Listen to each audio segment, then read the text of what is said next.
Hello there. Once again, it's Anton from Anton Will Bay. Thank you for stopping by the collection room. Today we're taking a look at an action figure. If you're into videos like this or you like any of my other stuff, please hit the subscribe button. You don't even have to hit the like button. But I do appreciate subscribers because I noticed that most of the people who watch my videos are not subscribers. Anyway, we're looking at this. You may not be familiar with this one. This one's kind of obscure. This is Eastman and Laird Teenage Mutant Ninja Turtle Adventures.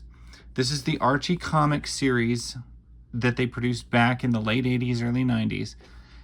This is Belly Bomb. He was a character from that cartoon and not anywhere else. I don't believe he appeared anywhere else within the Ninja Turtle universe.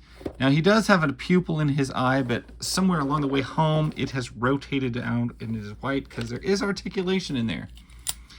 So this, I mean, it's kind of a rare thing because it's a Ninja Turtle figure that I think a lot of people aren't familiar with. But for me, being a Ninja Turtle fan of all things back then, yet not having anywhere that the cartoons were readily available to me. We lived in the country. We didn't have cable or regular TV like that. So all of my Ninja Turtle, I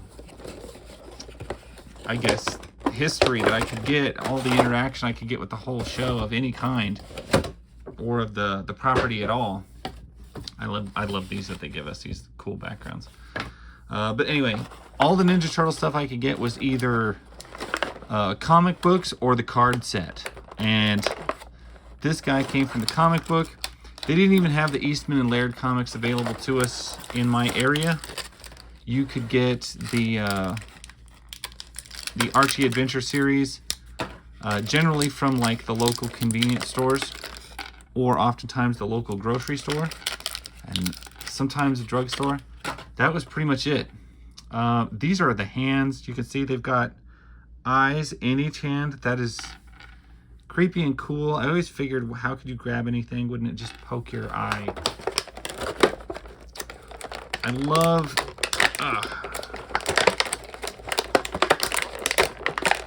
this little Krang that comes with it, because Krang is just a brain that's been flopping around for quite a while now in the series. Early on, they kind of stopped dealing with Shredder and Krang and Bebop and Rocksteady, and it kind of became other stuff. They were just doing other stuff. So your villains were pretty different. You didn't hardly ever see Shredder, Krang, or Bebop and Rocksteady in the comic series. That was a rarity when you would see that. And I can kind of recall this guy was in issue 25 of the Archie Adventure series, which is one of my favorite from the whole show, or from the whole run.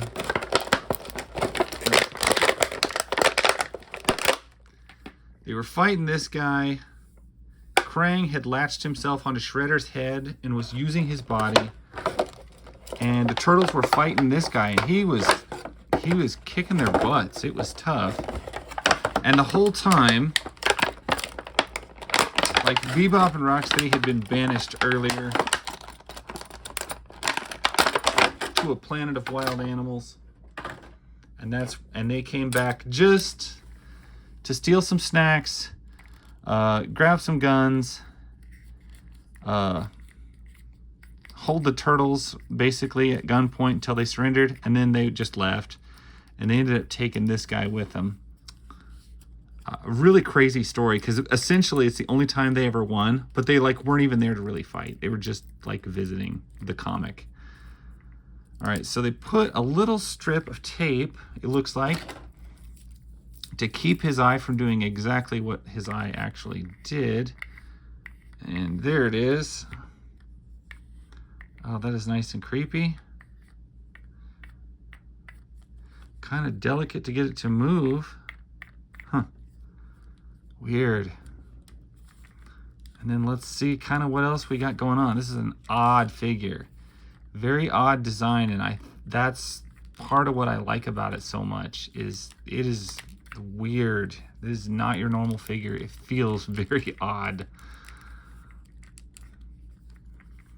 So this guy had a couple of main attacks. He could breathe like, that eye wanders a lot, doesn't it?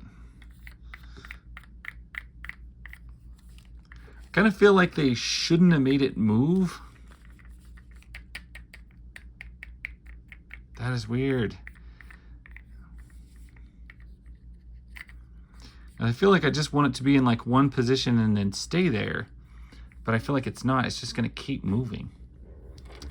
Now this guy did come with a gun. It is a big, weird rifle of some kind. Cool looking. As I pointed out, it came with the Krang, which I love this appearance of Krang. He doesn't have, he's just the brain. He doesn't have a body or anything. No android body, no anything like that.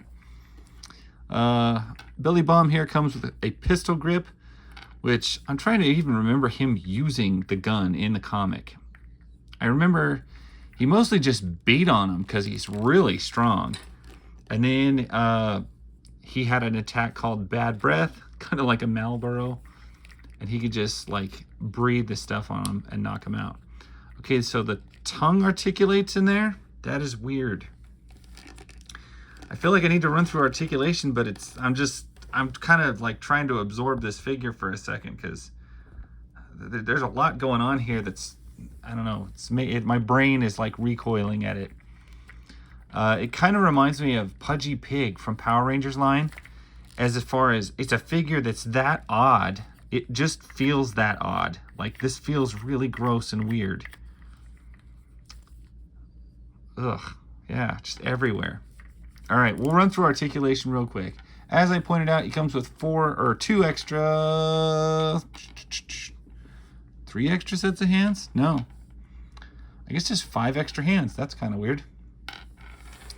5 extra hands, a rifle, and a Krang head. And we'll just take a look at the figure itself now. So this weird stock head has got articulation right here at the base of it. It's like a ball joint, then it goes up. It looks like this is also a kind of a rotating ball joint. Gosh, that eye. It moves all the time. I feel like I don't like that. Like I want it to stay still. But I don't need to tell you guys that the eye is moving. The eye is articulated. So you got ball joint there, ball joint with minimal amount of movement, but it does rotate and stuff up there as well. Shoulders are a ball joint up at the shoulder. You don't get any bicep cut. You get looks like a single jointed elbow. That, oh, these NECA figures are so stiff. I hate to like really flex on them until I like run them under hot water. But it looks like it's just a standard ball joint with a rotation on it. Looks like the wrist is the same. And as you can see with all the other joints, they rotate and spin. They have a hinge in that. But yeah, really stiff and really gummy, and I really hate to like wrench on that until I flex it under some hot water.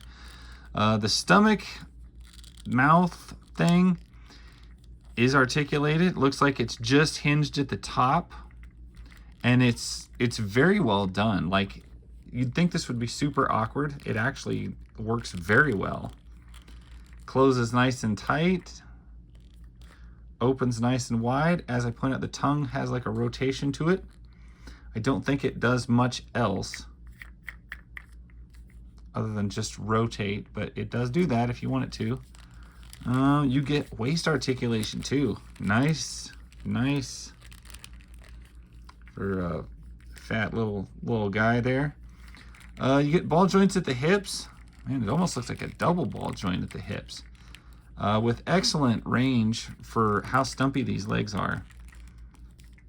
You can see the ball joint in there, but then it also rotates inside this other upper thigh. You have double jointed knees, which on a leg this short, you're still not going to get a lot of range out of. And you don't need that much because he's kind of a balancing act to get him to look and move right anyway, because his body is like heavy. You got these short squatty legs. And he does have ball joints. It looks like, yeah, total ball joints at the ankles. I haven't quite seen ankles quite like that. I guess there's a hinge Ankle rocker, okay, but it's set, instead of the foot being set up in this, the foot sets up around the ankle, which is a little different than I've normally seen, but workable. So if you push hard on the eye, it doesn't move. If you just barely touch it, then it does move. Very strange. And it seems to want to move even when I'm not touching it. So Belly Bomb is very creepy, but I am very happy with it. I'm super happy with it. I feel like it's gonna, like, it looks good with the it's gonna look good with the rest of my my Archie stuff and the rest of my Ninja Turtle stuff. It's got great packaging. My only complaint with these is they are expensive, and this guy was pricey. $35 from Target, and it's just like, phew, that's a lot of money. That's a lot of money for a figure. It's a well done figure, and that's why I got it. I knew it would be well done, and I knew, most importantly, this is just such an obscure nostalgia factor that not too many people, I imagine, are gonna jump on boards with. It's not it's not a character that probably even a lot of Ninja Turtle fans are familiar with. It's just weird and obscure. And I don't think he even appeared in the comic after issue 25, because that's when he was finally defeated and hauled away. Well, excellent work on the Krang. As expensive as it is, I'm happy with it. Like, it looks very good. And it is hitting all those weird nostalgic notes and all the weird discomfort notes of his appearance. I can't say enough about how, like, weird it feels. It is an odd feeling figure in hand. But yeah, I also can't believe that they ever made one. I was so shocked that they made one that's part of why I had to get it.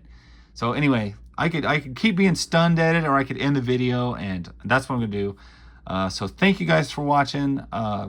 I recommend this guy. If you have any recollection of this character in the comic at all, I would go buy the figure. It's that, it'll bring it back to you. Oh, it's squishy too. Oh, that's so weird. Anyway, that's my story. Thank you guys for watching. I'll catch you guys later. Bye.